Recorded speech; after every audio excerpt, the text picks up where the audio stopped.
빌립보서 2장 1에서 11절 그리스도의 마음을 품으라 라는 말씀의 제목으로 함께 은혜의 말씀을 나누고자 합니다. 2020년에 새로운 해가 밝았습니다. 올해도 주님을 사랑하고 주님만을 경배하는 성도로 살아가시기를 소망합니다. 그래서 여러분 안에 주님의 긍휼과 사랑과 하나님의 은혜가 더욱더 풍성하기를 소망합니다. 이 소망을 담아서 오늘은 빌립보 말씀을 나누고자 합니다. 항상 첫 해가 시작되면 저는 이 빌립보 성경의 말씀을 함께 설교하고 또 제 마음속에 새깁니다. 왜냐하면 빌립보 교회는 참으로 바울을 사랑한 교회였고 바울도 그 교회를 사랑했습니다. 그리고 그 교회는 겸손과 사랑으로 봉사할 줄 알았고 어떤 교회보다도 더욱더 탁월하게 하나님을 섬겼던 교회입니다. 그와 대조되는 교회는 바로 고린도 교회죠.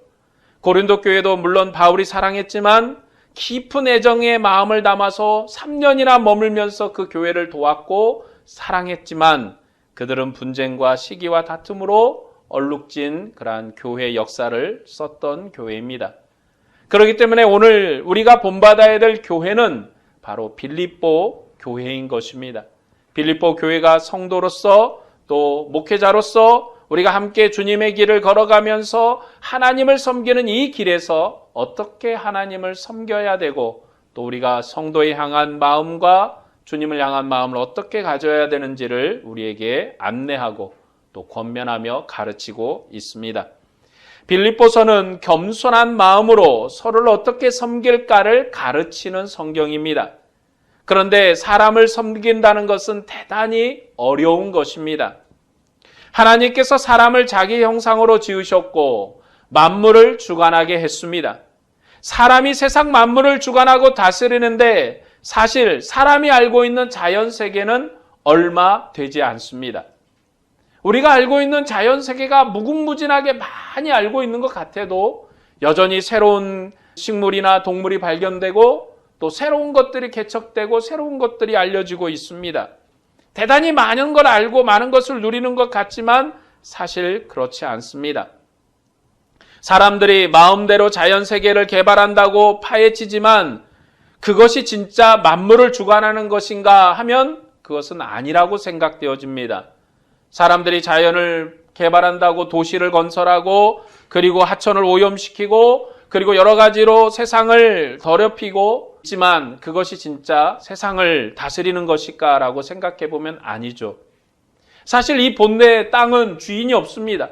근데 어느 날 사람이 나타나서 자기가 여기 땅의 주인이라고 사실 그 땅에는 여러 짐승 토끼도 먹고 그리고 멧돼지도 먹고 함께 살아가는 터전이었습니다. 그런데 그 땅의 주인이 나라고 하고 그 짐승들도 쫓아내고 거기에 주관자가 돼서 그곳을 자기 것으로만 누리는 것이 사람입니다. 이처럼 자연세계도 잘 모른데 하나님이 피로 값주고 사신 교회를 섬긴다는 것은 정말로 어려운 것입니다. 사람의 다양한 필요를 어떻게 다 알아서 봉사하겠습니까? 사람의 다양한 요구를 듣고 맞춘다는 것은 참으로 어려운 것입니다. 사람이 많건적건 그것은 불가능한 일입니다. 그러나 하나님은 자기 백성을 사랑해서 예수님을 보내셔서 사망에서 우리를 구원해 주셨습니다. 이제 교회는 하나님의 사랑으로 서로 봉사해야 합니다. 저 사람의 마음을 알 수가 없어요. 어떤 사람의 마음을 알 수도 없고 그걸 헤아려 깨달을 수도 없고 사실 그 사람의 마음에 풍족하게 그 사람이 만족할 정도로 봉사여서 그 사람의 마음을 채워줄 수도 없습니다. 그럴 수 있다면 참 좋겠는데 사실 그러기가 매우 어렵죠. 그러면 우리가 이러한 서로가 알지도 못하고 서로가 채울 수 없는 이런 상황에서 어떻게 우리가 그들을 서로에게 서로를 대할 것인가? 바로 하나님의 사랑으로 서로가 서로에게 봉사해야 하는 것입니다. 그것이 바로 빌립보 성경의 가르침입니다. 빌립보서는 사도 바울이 자신을 후원한 교회에 보낸 감사 편지입니다. 빌립보 교회의 섬김에 사도 바울이 하나님 앞에 감사했고 그 기쁨을 더욱더 크게 하려고 편지를 썼습니다. 빌립보서는 처음부터 긴 기도로 시작을 합니다. 그리고 감옥에 갇힌 자신의 상황을 설명합니다. 그리고 빌립보 교회를 권면하는데 그 권면은 그리스도의 마음을 품으라라고 권면합니다. 그리고 자기와 함께 열심히 수고한 동역자를 소개합니다. 그리고 3장에서 위를 바라보고 다름질하라고 권면하고 4장에서는 유오디게와 순두게에게 한 마음으로 봉사하라고 충고합니다. 그리고 그리스도의 평강이 우리의 마음을 지배할 수 있도록 관용으로 수고하며 온전하게 되라고 권면합니다. 그리고 마지막으로 빌립보 교회가 보낸 선물에 대해서 축복하고 끝을 맺습니다. 이런 구조를 볼 때 빌립보서는 처음에 나오는 기도문이 핵심적인 주제를 담고 있습니다. 이 기도문을 요약하면 두 가지입니다. 첫째는 빌립보 교회를 두고 하나님 앞에 기도할 때 항상 감사했다는 것과 기쁨으로 기도했다는 것입니다. 사도 바울이 이 빌립보 교회를 바라볼 때 항상 감사했습니다. 항상 기뻐했습니다. 이처럼 여러분들도 하나님이 바라보실 때 항상 감사하는, 그리고 하나님이 바라보실 때 항상 기쁨이 되는 믿음의 사람들이 되시기를 바랍니다. 여러분이 믿음의 사람으로 우리가 살아간다는 것은 다른 어떤 누군가 나를 바라볼 때 감사하는 마음과 기쁨으로 봉사하고 섬기는 것입니다. 물론 그 사람의 마음을 충족하게 채워주지 못하겠지만 감사함으로 그 사람에게 최선을 다해서 봉사할 수 있는 것입니다. 그들이 처음 예수 그리스도를 믿었을 때부터 지금까지 복음의 기쁨에 참여했습니다. 사도 바울이 빌립보 교회에 감사했던 것은 그들이 예수님을 처음 믿을 때부터 이 선교하는 일, 복음 전도하는 일에 함께 동참했기 때문입니다. 그 일에 열심을 냈고 그것이 사도의 감사입니다. 여러분, 하나님 앞에 여러분이 어떤 게 감사가 될까요? 하나님의 영광을 위해서 수고하는 게 여러분이 하나님 앞에 감사가 되는 것입니다. 하나님의 기쁨이 되는 것은 하나님의 영광을 위해서 수고하는 것입니다. 하나님의 일을 위해서 헌신하는 거죠. 두 번째는 그들이 하나님의 영광과 찬송이 되기를 원했다는 것입니다. 빌립보서 1장 9에서 11절 말씀에 내가 기도하노라 너희 사랑을 지식과 모든 청명으로 점점 더 풍성하게 하사 너희로 지극히 선한 것을 분별하며 또 진실하여 허물 없이 그리스도의 날까지 이루고 예수 그리스도로 말미암아 의의 열매가 가득하여 하나님의 영광과 찬송이 되기를 원하노라 이렇게 말씀합니다. 그들이 지식과 모든 청명이 더욱더 풍성해지고 그리스도의 날까지 이르는 의의 열매가 가득해지는, 의의 열매는 사랑의 열매인데 그렇게 가득해서 하나님의 영광과 찬송이 되기를 원한다라고 기도합니다. 사도 바울은 빌립보 교회가 지식과 모든 청명으로 점점 더 풍성하게 되므로 선악을 잘 분별하고 허물 없이 그리스도의 날까지 이르기를 원했습니다.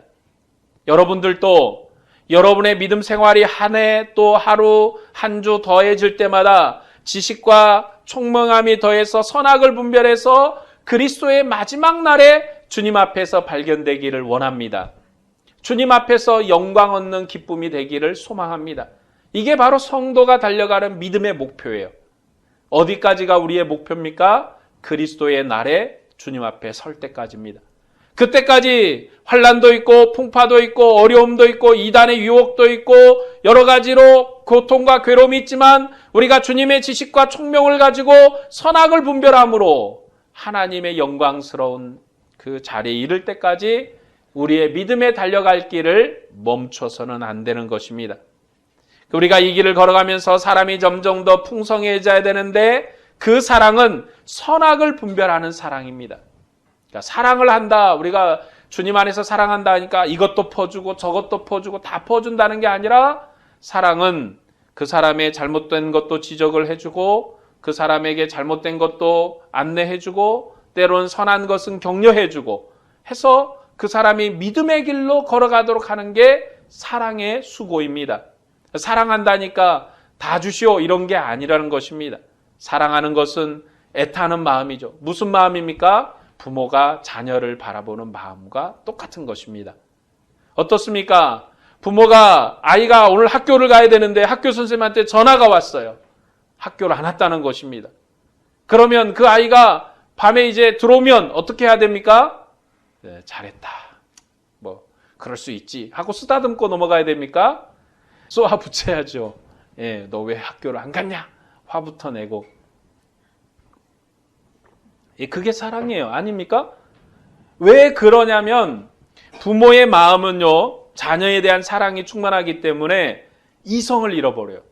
분노가 갑자기 나오는 겁니다. 그게 부모가 나빠서 그런 게 아니라 갑자기 너무 이렇게 이제 화가 올라오는 거죠. 왜 학교를 안 가? 이놈 자식이 왜 학교를 안 갔을까? 와, 이걸 어떻게 하나? 이제 그걸 한바탕 쏟아붓고 나면 이제 정신을 차리죠. 차리고 나서 좀 학교 좀 잘 가라. 이렇게 따독거리고 그러는 겁니다. 그게 바로 우리가 성도 안에 나누는 사랑의 관계고 하나님과 우리 사이의 사랑의 관계입니다. 지식과 총명이 있으면 이 사랑을 분별할 수 있는 것입니다. 그리고 그 사랑을 가진 사람은 형제 위에 군림하지 않습니다. 사도 바울이 빌립보 교회에 원한 두 가지 핵심은 빌립보 교회가 지금까지도 선교에 잘 동참한 것과 예수 그리스도의 날까지 선교의 일을 계속하기를 원한 것입니다. 지금도 잘했고 앞으로도 더욱더 잘할 길을 원했습니다. 왜냐하면 하나님이 그들의 마음에 사랑과 섬김의 마음을 심어서 선교의 일을 계속하게 하셨기 때문입니다. 그러므로 교회는 하나됨을 이루어야 합니다. 사랑으로 하나 될 때 사랑이 더욱더 풍성해지고 주님을 아는 지식 가운데 분별력을 가진 선한 열매를 가득하게 되는 것입니다. 교회는 지식이 앞서는 것이 아니라 사랑이 항상 앞서는 것입니다. 항상 얘기하는 이유는 제일 어려운 일이기 때문이기도 합니다. 남을 누군가를 사랑한다라고 말하는 건 대단히 어려운 거죠. 그러나 이것이 사도 바울이 교회를 섬기는 방법이었습니다. 사도 바울은 교회를 사랑함으로 섬겼습니다. 왜냐하면 예수님께서 교회를 사랑함으로 섬겼기 때문에 그렇습니다. 예수님께서 교회를 사랑함으로 세웠고 자신의 생명을 들여서 세웠고 그러한 사랑으로 교회를 이루셨기 때문에 그러한 교회를 섬기는 사도 바울도 그 사랑의 마음, 애타는 마음을 가지고 교회를 섬겼습니다. 교회는 인간적인 집단이 아니라 하나님의 이름으로 모인 곳이고 그리스도의 몸된 교회입니다. 하나님이 우리를 어떻게 기뻐하시는지, 하나님 앞에서 우리가 어떻게 행동을 해야 되는지를 생각하는 것이 진정한 봉사입니다. 우리가 봉사한다 그러면 예배당 청소하고 이런 정도로 생각하는데 주님 앞에 봉사한다는 것은 하나님의 기쁨으로 살아가는 거예요. 그게 진짜 봉사입니다. 여러분, 가르치는 자, 또 부모의 마음이 항상 같은 게 뭐냐면 부모가 이 아이가 커가지고 추석날에 소고기, 그것도 한우 제일 1등급 A+ 3개짜리 소고기를 사올 것을 기대하고 아이를 키우는 것이 아니지 않습니까? 뭘 기대합니까? 이 아이가 잘 자라서 건강하고 자기 할 일 하면서 부모의 근심이 되지 않을 뿐더러 자기의 꿈과 희망을 이루어가는 것을 부모가 소망하는 것입니다. 그게 기쁜 거예요. 제일 기쁜 겁니다.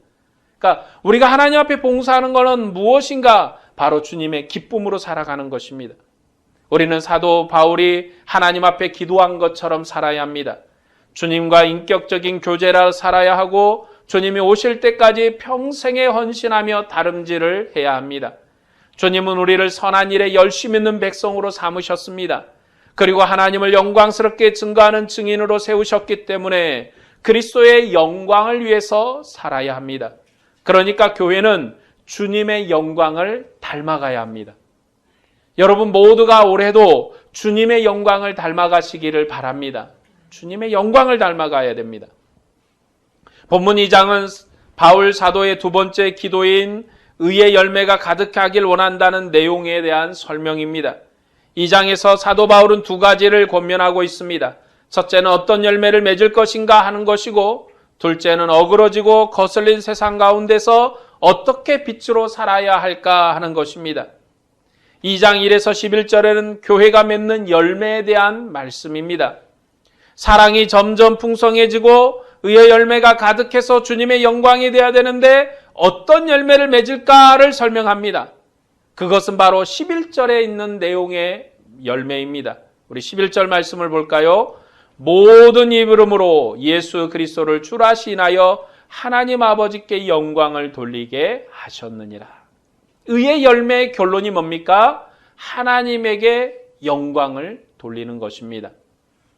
의의 열매, 선한 열매를 맺어서 내가 인격적인 사람이야. 나는 정말로 남들보다도 탁월한 인격을 가지고 있어. 나는 좋은 성품을 가지고 있고 좋은 마음씨를 가지고 있어를 자랑하려고 하는 것이 아니라 우리가 의의 열매, 거룩함의 열매, 사랑의 열매를 맺어서 그리스도의 영광이 되려는 것입니다. 사도 바울이 의의 열매를 맺어라, 서로 사랑해라 라는 목적이 바로 거기에 있는 것입니다. 빌립보서에서 설명하는 주님은 지식과 청명으로 사랑을 점점 더 부요하게 하는 분이십니다. 이 지식은 사랑을 부요하게 하는 지식이고 청명도 사랑을 부요하게 하는 청명입니다. 빌립보서에서 고백하는 주님은 교리적인 주님이 아닙니다. 의의 열매를 맺게 하시는 본이 되시는 주님입니다. 의의 열매의 본은 예수님이십니다. 사도 바울은 주님을 본으로 제시해서 우리가 어떻게 사랑의 봉사를 해야 되는지를 말씀합니다. 사도 바울이 말하는 하나님은 저 높은 곳에 계신 분이 아닙니다. 그는 태양을 지면에 고루 비추는 것처럼 우리의 생명을 부유하게 하시는 분이십니다. 그리스도의 높이와 깊이와 넓이와 길이를 깨닫게 하셔서 그리스도의 장성한 분량까지 자라게 하시는 하나님이십니다. 주님이 우리를 사랑하신 것처럼 우리도 주님을 사랑해야 합니다.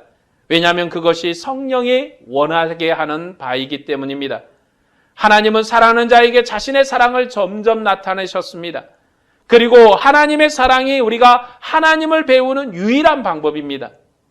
우리가 하나님을 어떻게 할까요? 내가 연구를 많이 해봤더니 하나님을 알까? 하나님을 우리가 아는 유일한 방법은 하나님의 사랑입니다. 하나님의 사랑이 우리가 하나님을 알게 하는 유일한 방법이에요. 왜냐? 하나님의 사랑이 구원 역사의 완성을 가져왔습니다. 하나님의 사랑이 예수 그리스도를 보내셨고 하나님의 사랑이 아브라함을 불렀고 하나님의 사랑이 다윗을 불렀고 하나님의 사랑이 이스라엘 백성이 바벨론 포로 70년에서 돌아오게 하셨고 하나님의 사랑이 그의 아들 예수 그리스도를 보내셨고 하나님의 사랑이 그의 아들을 십자가에 죽게 하셨고 하나님의 사랑이 그의 아들을 죽음 가운데 일으키셨고 하나님의 사랑이 그의 아들을 하늘 보좌에 앉히셨고 하나님의 사랑이 그의 성령을 이 땅에 보내셔서 각 사람 마음속에 성령을 충만하게 하셨습니다. 그렇기 때문에 이 하나님은 자기 백성에게 사랑으로 응답하시는 분이실 뿐만 아니라 하나님의 사랑이 하나님을 배우는 유일한 방법입니다. 하나님의 사랑이 우리로 하나님을 깨닫게 합니다. 본문 8에서 12절 말씀을 보겠습니다. 사람의 모양으로 나타나사 자기를 낮추시고 죽기까지 복종하셨으니 곧 십자가에 죽으심이라. 이러므로 하나님이 그를 지극히 높여 모든 이름 위에 뛰어난 이름을 주사 하늘에 있는 자들과 땅에 있는 자들과 땅 아래 있는 자들로 모든 무릎을 예수의 이름에 꿇게 하시고 모든 입으로 예수 그리스도를 주라 시인하여 하나님 아버지께 영광을 돌리게 하셨느니라. 이게 하나님이 우리에게 보이신 사랑입니다. 주님은 하나님의 본체이시기 때문에 하나님과 동등했습니다. 그런 분이 종의 형체로 사람과 같이 되셨습니다. 지극히 높으신 분이 지극히 낮아지신 것입니다. 왜냐하면 하나님께서 자기 아들을 자기 백성의 구원자로 보내셨기 때문입니다. 그래서 죽기까지 복종해서 십자가에서 죽으셨습니다. 그는 높으신 하나님의 아들이시기 때문에 그렇게 죽으실 이유가 없습니다. 더군다나 십자가에서 죽으실 이유가 없습니다. 십자가의 죽음이 뭡니까? 로마 정권에서 행하는 치욕적인 사형 방법이었습니다. 그는 치욕적인 죽음을 당했습니다. 하나님이 그를 자기 백성의 구원자로 보내셨기 때문에 그렇게 죽은 것입니다. 하나님이 그의 아들을 그렇게 죽이신 것은 자기 백성을 구원하기 위해서입니다. 주님은 자기 백성을 구원하기 위해서 십자가에서 저주받은 죽음을 죽었습니다. 세상은 그를 십자가에 달아놓고 조롱했습니다. 무덤에 가둬놓고 조롱했습니다. 그리고 그를 믿고 따랐던, 그렇게 3년을 따라다녔던 제자들도 도망쳤습니다. 주님이 유대 법정에서, 로마 법정에서 반역자로 죽임을 당하였기 때문에 제자들도 도망친 것입니다. 그러나 하나님은 그를 다시 살렸습니다. 그리고 그를 하늘 보좌에 올리셨습니다. 하나님이 그를 지극히 높여 모든 이름에 뛰어난 이름을 주사 하늘에 있는 자들과 땅에 있는 자들과 땅 아래에 있는 모든 자들에게 그 앞에 무릎을 꿇게 하시고 예수의 이름으로 경배와 찬양을 드리게 하셨습니다. 이것이 하나님이 우리에게 보신 사랑의 은혜입니다. 이것이 사랑의 완성이고 사랑의 결과물입니다. 예수 그리스도께서 그렇게 하신 것처럼, 예수의 이름이 그렇게 영광스럽게 되어진 것처럼 너희도 예수의 이름에 무릎을 꿇고 예수의 본을 받아서 하나님의 영광이 되라고 사도 바울이 가르칩니다. 하나님이 주신 모든 것을 다 예수 앞에 무릎을 꿇게 하셨고 그의 아들을 주님이시며 구원자로 부르게 하였습니다. 그렇게 예수님의 이름을 높이셨습니다. 하나님의 아들에게 모든 무릎을 꿇게 함으로 하나님께서 영광을 돌리게 한 것입니다. 이제 모든 사람은 예수께 복종해야 합니다. 예수님께 복종하는 것이 하나님께 복종하는 것이기 때문입니다. 교회는 예수 안에서 하나님을 복종하는 그리스도의 몸된 지체입니다. 교회는 그리스도의 몸으로 하나입니다. 예수 그리스도의 이름으로 하나가 되는 것이 하나님의 구원 목표입니다. 모든 인류는 아담의 혈통으로 지어졌습니다. 한 생명으로 하나로 지어진 것입니다. 그리고 아브라함의 복이 만민에게 미치도록 했습니다. 그리고 예수 그리스도, 새로운 아담이신 예수 그리스도 안에서 모든 만민을 하나님께 순종하는 새 백성으로 지으셨습니다. 그러므로 교회는 예수님을 주라고 고백하고 주님께 복종해야 합니다. 이게 바로 첫 번째입니다. 교회가 주님께 복종하는 게 첫 번째고 그것이 주님께서 우리를 사랑하신 목표입니다. 그래서 교회는 그리스도의 마음을 품어야 됩니다. 그리스도의 마음은요, 서로 사랑하는 것입니다. 이게 두 번째예요. 그리스도가 우리의 본이고 구원의 목표임을 아는 게 첫 번째고 그 사랑을 깨달아서 두 번째로 서로 사랑하는 게 두 번째입니다. 그러니까 그리스도의 마음을 품는 것은 그리스도 안에서 형제와 자매를 사랑하는 것입니다. 서로 사랑하는 것이 주님이 자신을 낮추시는 은혜의 완성입니다. 본문 1에서 4절 말씀을 보겠습니다. 그러므로 그리스도 안에 무슨 권면이나 사랑에 무슨 위로나 성령의 무슨 교제나 긍휼이나 자비가 있거든 마음을 같이하여 같은 사랑을 가지고 뜻을 합하며 한 마음을 품어 아무 일에든지 다툼이나 허용으로 하지 말고 오직 겸손한 마음으로 각각 자기보다 남을 낫게 여기고 각각 자기를 돌볼 뿐더러 또한 각각 다른 사람들의 일을 돌보아 나의 기쁨을 충만하게 하라. 예수 그리스도는 우리에게 하나님을 가르치는 교사시며 선지자이십니다. 그러니까 예수님이 우리를 권면하시는 분이시죠. 우리는 그리스도의 권면을 받고 살아가야 합니다. 하나님의 아들을 보내셔서 무궁한 사랑을 베푸셨고 성령은 아버지와 아들의 영으로 우리 안에서 교제하고 계십니다. 그리고 하나님의 사랑이 그리스도 예수 안에서 나타났습니다. 그러니까 우리는 그리스도의 권면으로 살아야 하는 것입니다. 그래서 주님의 말씀을 들어야 합니다. 주님의 말씀을 듣고 그 말씀에 순종하면 사랑하는 것이 우리의 삶의 원리입니다. 하나님의 아들 예수 그리스도의 말씀을 듣고 우리가 서로 사랑해야 하는 것입니다. 예수님은 사도 바울을 통해서 같은 사랑을 가지고 뜻을 합하며 한 마음을 품으라고 권면했습니다. 그리고 아무 일에든지 다툼이나 허용을 하지 말고 오직 겸손한 마음으로 자기보다 남을 낫게 여기라고 권면했습니다. 그리고 자기를 돌아볼 뿐더러 다른 사람의 일도 돌아보아 주님의 기쁨을 충만하게 하라고 권면했습니다. 이것이 그리스도의 교회가 그리스도의 마음으로 사는 원리입니다. 그러니까 사랑으로 서로 세워지는 것이 하나님이 우리에게 권면한 삶의 원리예요. 서로 세워져야 되는 것입니다. 여러분은 참으로 하나님의 사랑, 그리스도의 사랑을 깨닫고 살아가고 있습니까? 그분의 사랑이 나 같은 죄인을 사랑하셨고 죽음의 권세에서 우리를 일으켰습니다. 그런 하나님의 사랑이 여러분에게 있다면 형제에 대해서 자비의 마음으로 긍휼을 보여야 합니다. 그것이 그리스도인의 기본적인 덕입니다. 우리가 하나님께 매여 사는 것이 괴로운 것이 아닙니다. 여러분, 부부가 서로에게 매여 사는 것이 괴로운 게 아니라 행복한 것입니다. 매여 살 때 좋은 거예요. 부부가 서로 자유롭겠다 그러면요, 가정에 심각한 문제가 생기는 거예요. 너의 자유, 나의 자유. 아니요. 부부는요, 부인의 자유에 남편이 매이는 것이고 남편의 자유에 부인이 매이는 거예요. 그게 불행한 것 같아 보여도 사실 행복한 것입니다. 사랑은 한 몸으로 매이는 게 원리입니다. 그것이 성도의 기쁨이요 주님을 향한 사랑의 마음이며 성도의 지혜입니다. 주님의 사랑은 죽음까지도 이기는 능력이 있습니다. 주님의 백성들은 마음을 같이하고 같은 사랑을 가지고 뜻을 합하며 그리스도께 한 마음으로 봉사해야 합니다.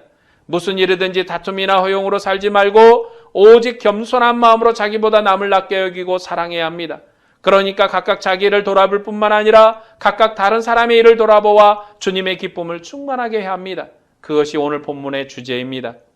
주님의 기쁨을 충만하기 위해서 서로 돌봐야 합니다. 이것이 그리스도인의 인격입니다. 그러므로 그리스도인의 인격은 뭐냐? 사랑입니다. 그리스도의 인격이 뭐냐? 사랑입니다. 그래서 로마서도 사랑이 율법의 완성이라고 했고 고린도서에서는 사랑이 없으면 내 몸을 불사르게 내어주는 믿음이 있다 할지라도 아무것도 아니라고 말씀한 것입니다. 그리스도인이 하나님 앞에 의의 열매가 되는 것, 기쁨이 되는 것, 하나님의 영광과 찬송이 되는 것, 그리스도께서 우리를 사랑하셔서 몸을 내어주신 것처럼 겸손한 마음으로 자기를 주장하지 않는 것이 그리스도의 사랑을 나타내는 것입니다. 그리스도의 사랑은 다툼이나 허용으로 하는 것이 아닙니다. 다툼이나 허용은 자기를 주장하는 것이며 상대 위에 군림하는 것입니다. 우리는 오직 겸손한 마음으로 다른 사람을 나보다 낮게 여겨야 합니다. 다른 사람이 나보다 낫다. 그러면 되는 거예요.